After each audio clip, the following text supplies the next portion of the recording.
Hi everyone, this is your bank buddy, and we are here to cover our next lecture of banking awareness, that is advanced accounts. सबसे पहले बात करते हैं nostro account की। जब एक Indian bank manage करता है एक फॉरेन बैंक में अपना account in foreign currency, that is known as nostro account. और वोस्ट्रो की बात करें तो वो क्या है? जब कोई फॉरेन बैंक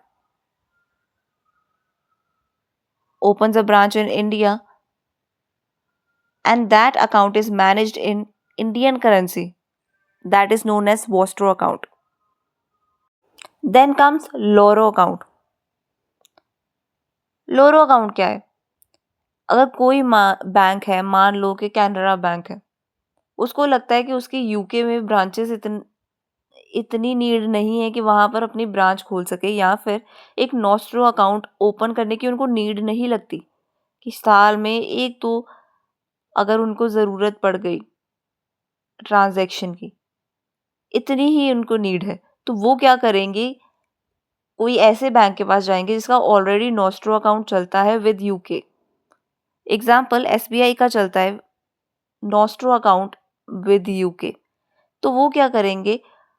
उनके साथ टाई अप कर लेंगे। कैनरा बैंक एसबीआई के साथ टाई अप कर लेगा, उनको कमीशन दे देगा कि हम जितनी भी ट्रांजेक्शन्स करेंगे आपके नॉस्ट्रो अकाउंट से, उसकी हम आपको कमीशन दे देंगे। This is known as loro, मतलब कि rented nostro account is known as loro account. चलो ये तो बात हो गई बैंक्स की। अब अगर हम इंडिविजुअल्स की बात करें तो एनआरआई अकाउंट्स भी ओपन होते हैं। बात करते हैं एनआरआई अकाउंट्स की, जो कि है non resident external account, foreign currency non resident accounts. इन दोनों अकाउंट में ये होता है कि फॉरेन करेंसी आप डिपॉजिट कर सकते हो। उसके बाद क्या होता है, एनआरई में आपकी करेंसी इंडियन करेंसी में कन्वर्ट कर दी जाएगी और आप यहाँ पर दो तरीके से पैसे जमा करवा सकते हो, एज डिमांड डिपॉजिट और term deposit, according to your own wish.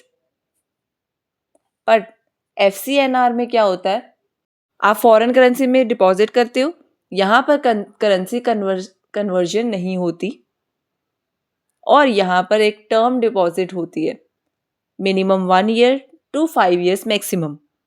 और अगर आप इसके बीच में कहीं पर भी ब्रेक करते हो एफडी आरडी, तो आपको कोई भी इंटरेस्ट नहीं मिलता। यहाँ पर आपको कोई भी इनकम टैक्स नहीं देना पड़ता, क्योंकि आप बाहर रहते हो, बाहर से आप पैसा भेज रहे हो वहां से अर्न करके, तो यहाँ पर इट इज नॉन टैक्सेबल। एक और टाइप ऑफ अकाउंट है, that is non resident ordinary account. अगर कोई पर्सन एनआरआई है, यूके में रह रहा है, तो हो सकता है उसका कोई इनकम सोर्स इंडिया में भी हो।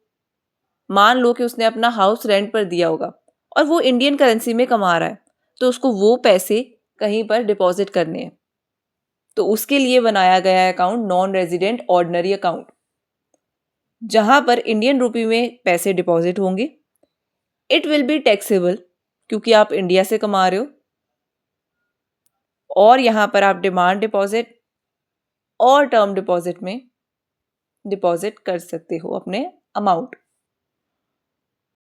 जॉइंट अकाउंट केस की बात करें तो एनआरओ अकाउंट में एक इंडियन और एक एनआरआई मिलकर अकाउंट चला सकते हैं, क्योंकि हो सकता है इंडिया में कोई मैनेज कर रहा हो आपके साथ या पार्टनरशिप में हो, मल्टीपल लोग भी एनआरआई हो इंडियन हो मिलकर कर सकते हैं।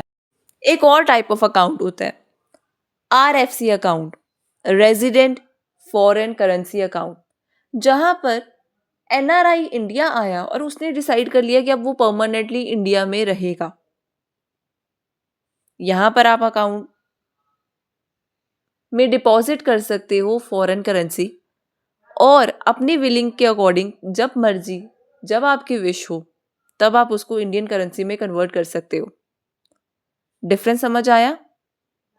RFC is definitely a best account option, but वही बात आ गई ना कि यहाँ पर अगर इंडियन ने डिसाइड कर लिया कि अब वो परमानेंटली इंडिया में रहने वाला है तभी ये फैसिलिटी अवेलेबल है,